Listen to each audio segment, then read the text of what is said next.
Hello everybody, my name is Boulevard and welcome to the first Tournament Tactician of patch 3.0. The nerfs and the buffs have come through, the meta's starting to settle now that we have been saved from Scion, apparently. So obviously there's a lot of decks here in front of you. There's actually like 19 in total. You'll see that tier 1 is still a little bit smaller.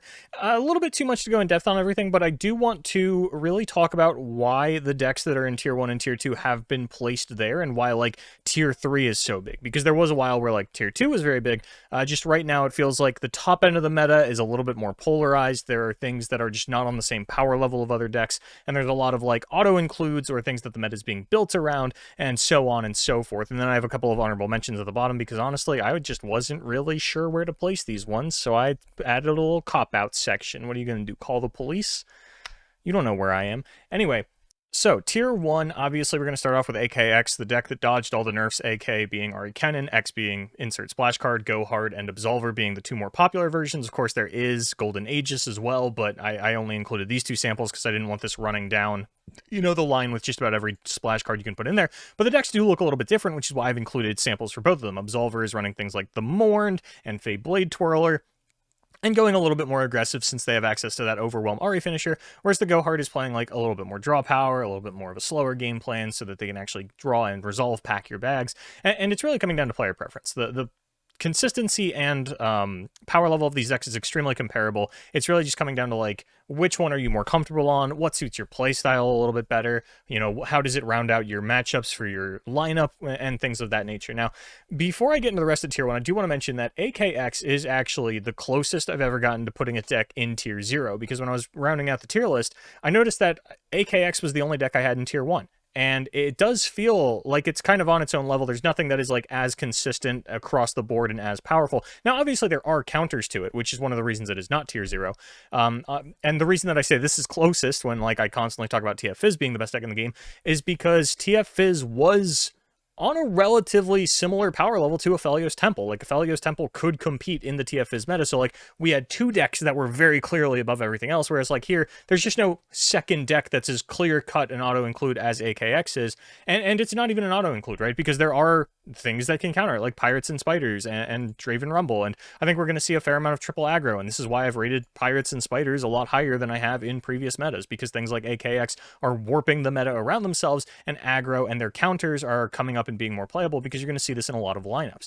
And that's one of the reasons that I put Iceborne Legacy Poros in tier 1 as well. Obviously, this deck came out, it was kind of a known factor, right? Like, you think about Iceborne Legacy, and the two things that jumps to everybody's heads are Spiderlings and Daring Poros, because there's so much Poro generation. There was an insane pushback on Twitter from day one. Oh, they're going to hotfix it, whatever. If they are going to hotfix it, that probably won't happen until after the weekend, so you got to deal with it as is. But over the last 48 hours, people have really dialed back on that one, being like, okay, you know, maybe I overreacted. And it seemed to be like an across-the-board overreaction. Now, initially, I had this deck in tier 2 because I do think not only is it very counterable, and it might have consistency issues and things of that nature, but because it plays similarly enough to AKX, that the things that are beating AKX are also beating Iceborne Legacy Poros.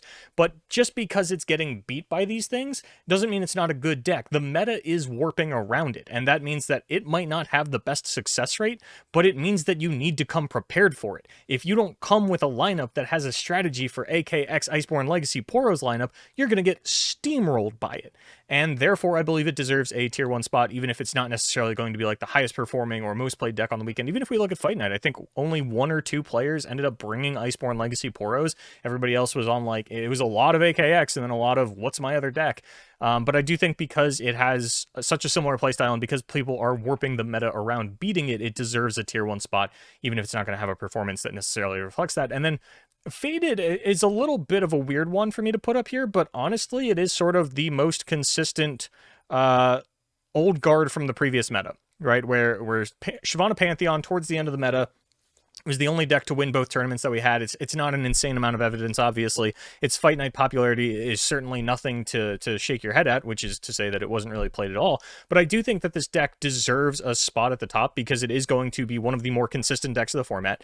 It's probably going to gain a fair amount of traction actually leading into something like the seasonal, and it, you know, has a good Iceborne Legacy Poro matchup because it's got all these hushes and concerted strikes and single combats and ways to deal with elusives through both the Targon and Demacia sides of the deck that that I think that Shyvana Pantheon it was fairly popular last weekend. It's probably going to be fairly popular this weekend, and I would imagine it is going to just go up in playability instead of falling off. But these are the 3 decks that, to me, really feel like the ones that we're going to be talking about consistently, that you're going to see in most, if not all, lineups outside of like triple aggro lineups. And these are sort of just the decks that are like, not only getting the meta warped around them, but then, sort of competing with the things that are warping the meta and having a foothold against just about everything else. So that's kind of why I've only put these 3 decks at the top. Then as we get down into tier 2, Sivir Demacia is just sort of a similar line of thinking of Fated, where like the Demacia package is still just very good into a lot of things that we're seeing. Sivir is still a difficult card to deal with, especially since things like AKX are very low interaction, and a lot of the meta that we're actually seeing right now is relatively low interaction. And then you still have things like Radiant Guardian that just naturally slotted into the deck that are going to help you against things like Pirates and Spiders and the things that are looking to counter AKX. And I just think Sivir Demacia is once again in a very solid spot. Now, we might not see it a lot this weekend, because it's actually really sort of becoming the new Shen Fiora or Draven Ezreal, where it's just this deck has been around as a very solid, no lower than tier 2 option for 6+ months at this point. I don't remember exactly when we started to see the Sivir Demacia, but I want to say it was around July or August at the latest. So yeah, this is sort of just like becoming the new mainstay, which actually July was only like 5 months ago, but given the lifespan of some of the other decks, it is what it is. This is sort of like our new fallback staple. This is my comfort deck. I can play this in any meta and not feel bad about it. It's always a solidly positioned deck, and therefore gets a tier 2 spot. Should do pretty well against, just about everything that you're running into. It's a very skill rewarding deck, and I think it's sort of our solid option right now. Then we have sort of just like the triple aggro lineup. I have Draven, Rumble, Burn listed as mid-range, but ignore these. Just ignore these. It's hard to defend. But yeah, Pirates and Spiders, a relatively similar game plan, that one-drop aggro nonsense. It's really rushing down everything in the meta that isn't prepared for it. People that are trying out new decks are probably going to get stonewalled by things like Pirates and Spiders. And then Draven, Rumble, Burn, I've talked about this before. This feels like what Draven, Scion, Burn wanted to turn into. And it's just a very nice, solid option for a little bit of flexibility. More than you would expect out of a Burn deck. Definitely a lot less straightforward than something like Spiders and Pirates. And the builds are still being played around with a little bit. Some people are cutting things like Noxian Fervor. The sample that I have here cut Noxian Fervor. It's just in favor of a little bit more consistency through like Lost Souls or Sump Dredgers, more draw power, and ultimately I'm very happy with the way that the deck is positioned. I had put it in tier 3 last week because I had never seen it play. Now that I've gotten a little bit more time with it, I'm feeling very confident about the way that the deck shapes out and everything, and I think that this one is definitely here to stay. It's not as it's not like hyper consistent, but neither was the Scion Burn strategy either. This one definitely feels a little bit better, but at the end of the day, it is still like a straightforward, like, stick a guy, I have my Overwhelm. Once you know the tricks that are up its sleeve, it's a little bit easier to handle, but ultimately a very solid tier 2 option alongside both Spiders and Pirates. And then Darkness is doing well, man. There's really not a lot to say about Darkness. It is doing well, especially with the Vengeance buff coming up, on top of the fact that it still gets to run Mini-Morph, so it's got this great sort of anti-control. I say that in the sense of, like, if you're trying to play like a Nivea or FTR or some kind of like Shadow Isle Freljord deck, you are going to struggle with both Mini-Morph and Vengeance to a degree, and Darkness is just going to outgrind you in the long game, as well as having enough units to be able to play relatively effectively against, all these burn decks. And of course, Ishtali's Sentinel being a really big factor in the success of this deck, in that it is like a Radiant Guardian that has no conditions on it, that gets you a removal spell while harpening your opponent's life total a little bit. And ultimately, I think the Darkness is just very well positioned for most of what you're going to be running into. Obviously not going to do like phenomenally against Ari Kennen or Iceborne Poros, but everything else, you should have enough of a repertoire at your disposal that you can really just play against anything and do relatively well, which is apparently the same way that like Zoe Diana is shaking out. This is a deck that, like, I just have no idea where to put this, because it seems like a very solid toolboxy deck similar to Darkness, and it's really rewarding your player skill. And I don't know how many good players are going to pick up this deck for this weekend and say, this is what I want to be doing. And I think that is going to be a lower number than the amount of bad players that pick it up and just suck with it. And, just really tank the deck's win rate in tournaments and things of that nature. Zoe Diana is in a bit of a weird spot for me. I need more time to see what the good players actually do with this deck. Is it something that they like now that it's a little bit more of a known factor? Is playing against it easier? Does it fall off because now we know all the tricks of the trade and things like that? So Zoe Diana, just kind of figuring out where that one goes. And then Iceborne Spiders is down an honorable mention, because it really hasn't taken off. Like, obviously, there is probably a good Iceborne Spider deck out there. It's not competing with everything that we're doing right now. Certainly not with Iceborne Poros. I have Cephalopods, Trundle, Elise, Howling Abyss sample list here. Maybe Indoor Spiders actually ends up being the wave or something like that. But ultimately, it seems like we haven't found the solid Iceborne Legacy Spider deck. But I'm sure that is one out there, and I'm sure that people will play some version of it this weekend. I think it's not uncommon for you to like run into a random opponent and be like, okay, well, they're playing Iceborne Legacy Poros and then Iceborne Legacy Spiders and then Iceborne Legacy, whatever they decided the third best unit was, probably Sand Soldiers or something. I don't know. That's just kind of why that is where it is. But yeah, these decks feel more consistent and better positioned into the meta than just about anything on this list. And that's why these are sort of tier 2. Not only that, but they are doing better into tier 1 than anything these are doing, especially in a more broad sense, where like if like let's say Spooky Viego has an 80% win rate against AKX, right? If you run Spooky Viego and you run into anybody who is not playing AKX, you are probably in a rough spot. But if you're playing triple aggro, let's say that has an 80% win rate into AKX, and you run into people who are not running AKX, there's still a lot of things that you can beat down and do, right? Because your decks are a lot more solitaire in their game plan, and generally anything that is more solitaire and is beating the meta is just going to do better against random things that they run into, whereas something a little bit more reactive, Spooky Viego is not the best example for this, but I think the concept still speaks through, where the reactive decks that beat the top end are not going to do as good against rogue decks as the solitaire decks that beat the top end. So that's kind of why all of these decks have fallen down into tier 3, on top of the fact that like Plunder took some nerfs. Yordles and Arms is just a little bit too straightforward given the way that the meta is shaking out. Bandletree in a bit of a weird spot. Not really sure how I feel about this one. Probably better than I'm giving it credit for, but it's a little unproven. It's not very popular, so kind of keeping it in tier 3 as a failsafe. Thralls, Avalanche really not cutting it in a way that it used to. Way too many of the decks that are going wide are having 3 and 4 HP units. Flame Chomper's dot deck, just nowhere near the same power level as the other RE decks that you can be running.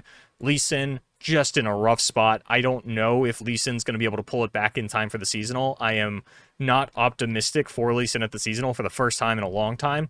And a big part of that is like Poros existing in the fashion that they do and RE existing in the fashion that they do.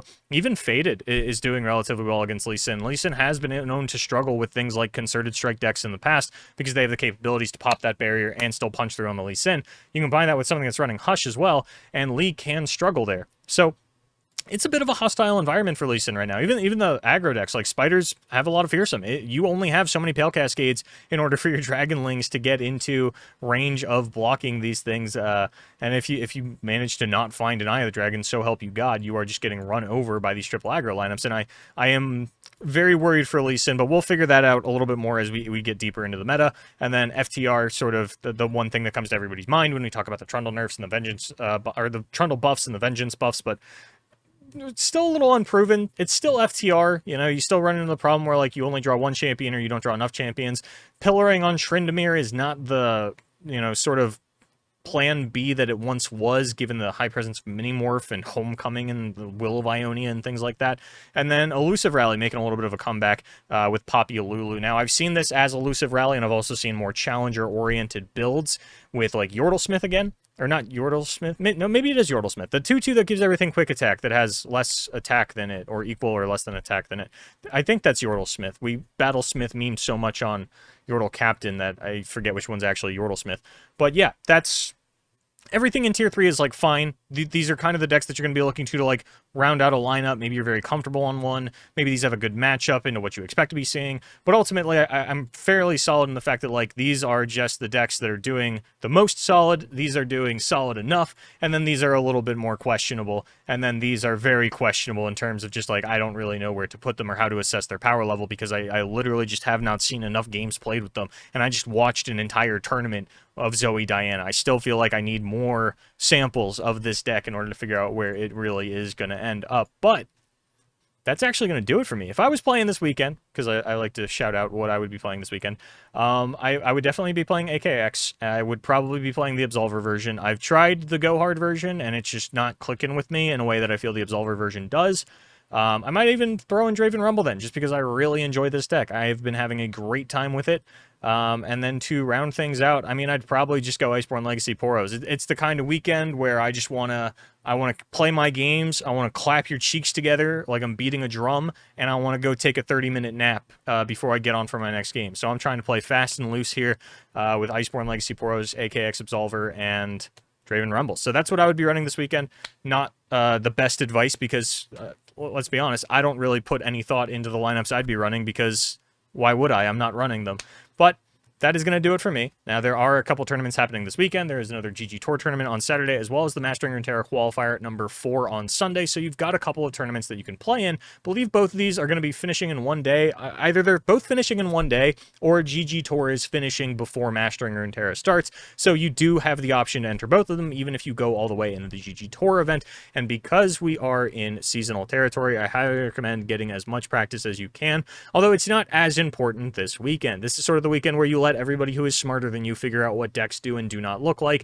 And then you kind of swoop in a week and a half later and start to really put in your own personal testing, figure out which decks really click with you and how you're going to round out that seasonal lineup. So that's going to do it for me. Thank you so much for watching. As always, my name is Boulevard. Good luck in your tournaments.